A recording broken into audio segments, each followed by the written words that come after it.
नमस्कार दोस्तों, मैं मुकेश कुमार फिर से हाजिर हूँ आपके साथ फिर एक नई कहानी के साथ। आज की भी ये कहानी रामायण से ही उद्धृत है।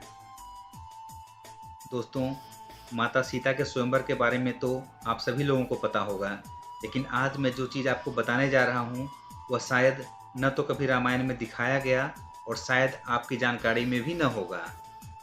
तो इस रोचक कहानी को जानने के लिए कहानी को अंत तक देखें और अगर अच्छा लगा तो सब्सक्राइब ज़रूर करें। तो चलिए दोस्तों, बढ़ते हैं कहानी की ओर।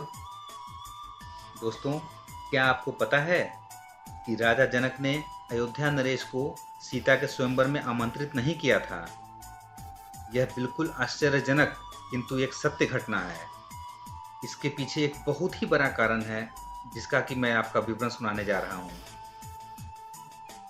राजा जनक के शासनकाल में एक व्यक्ति का विवाह हुआ।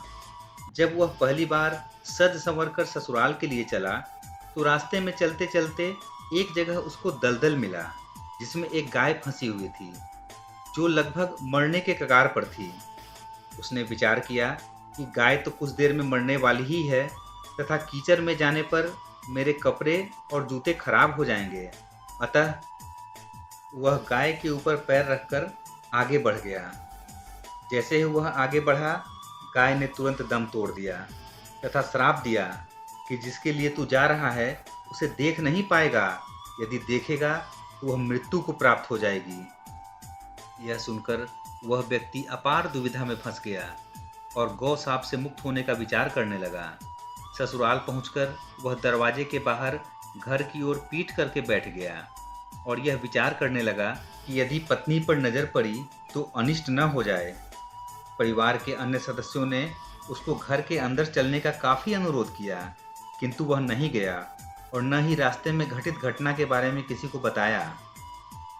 जब उसकी पत्नी को पता चला तो उसने कहा कि चलो, मैं ही उन्हें लेकर घर के अंदर आती हूँ। पत्नी ने जब उससे कहा कि आप मेरी ओर देखते क्यों नहीं हो, तो भी वह चुप रहा। काफी अनुरोध करने के उपरांत उसने रास्ते का सारा वृत्तांत कह सुनाया। पत्नी ने कहा, मैं भी पतिव्रता स्त्री हूँ, ऐसा कैसे हो सकता है? आप मेरी ओर अवश्य देखो। पत्नी की ओर देखते ही उसकी आंखों की रोशनी चली गई और वह गाय के शापवश पत्नी को नहीं देख सका। पत्नी पति को साथ में लेकर राजा जनक के दरबार में गई और सारा कह सुनाया। राजा जनक ने राज्य के सभी विद्वानों की सभा में बुलाकर समस्या बताई और गौ शाप से निवृत्ति का सटीक उपाय पूछा। सभी विद्वानों ने आपस में मंत्रणा करके एक ही उपाय सुझाया। यदि कोई पतिव्रता स्त्री छलनी से गंगा जल लाकर उसके जल के छींटे इस व्यक्ति के दोनों आंखों पर लगाए तो गौ शाप से मुक्ति मिल जाएगी और इसकी आंखों की रोशनी पुनः लौट सकती है। राजा ने सबसे पहले अपने महल के अंदर की रानियों सहित सभी स्त्रियों से पूछा तो राजा को सभी के पतिव्रता होने में संदेह की सूचना मिली। अब तो राजा जनक चिंतित हो गए। तब उन्होंने आसपास के सभी राजाओं को सूचना भेजी कि उनके राज्य में यदि कोई पतिव्रता स्त्री है उसे सम्मान सहित राजा जनक के दरबार में भेजा जाए। यह सूचना जब राजा दशरथ, जो कि अयोध्या के नरेश थे, उनको मिली तो उन्होंने सबसे पहले अपनी रानियों से पूछा।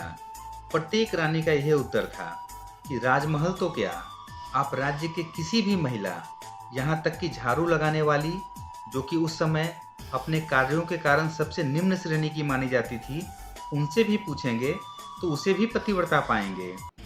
राजा दशरथ को इस समय अपने राज्य की महिलाओं पर आश्चर्य हुआ और उसने राज्य की सबसे निम्न माने जाने वाली महिला सफाई वाली को बुला भेजा और उसके पतिव्रता होने के बारे में पूछा। उस महिला ने स्वीकृति में गर्दन हिला दी। तब राजा ने यह दिखाने के लिए कि अयोध्या का राज्य सबसे उत्तम है, उस महिला को ही राज सम्मान के साथ जनकपुर भेज दिया। राजा जनक ने उस महिला का पूर्ण राजसी ठाट बाट से सम्मान किया और उसे समस्या बताई। महिला ने कार्य करने की स्वीकृति दे दी। महिला छलनी लेकर गंगा किनारे गई और प्रार्थना की, हे गंगा माता, यदि मैं पूर्ण पतिव्रता हूँ तो गंगा जल की एक भी बूंद नीचे नहीं गिरनी चाहिए। प्रार्थना करके उसने गंगा जल को छलनी में पूरा भर लिया और पाया कि एक बूंद भी नीचे नहीं गिरी। तब उन्होंने यह सोचकर यह पवित्र गंगा जल कहीं रास्ते में छलककर नीचे न गिर जाए, उसने थोड़ा सा गंगाजल नदी में ही गिरा दिया और पानी से भरी छलनी को लेकर राज दरबार में चली आई। राजा और दरबार में उपस्थित सभी नर नारी यह दृश्य देखकर आश्चर्यचकित रह गए तथा उस महिला को ही उस व्यक्ति की आंखों पर छींटे मारने का अनुरोध किया। उस स्त्री के हाथों आंखों पर गंगाजल का छींट पड़ते ही उस व्यक्ति की आंखों की रोशनी वापस आ गई।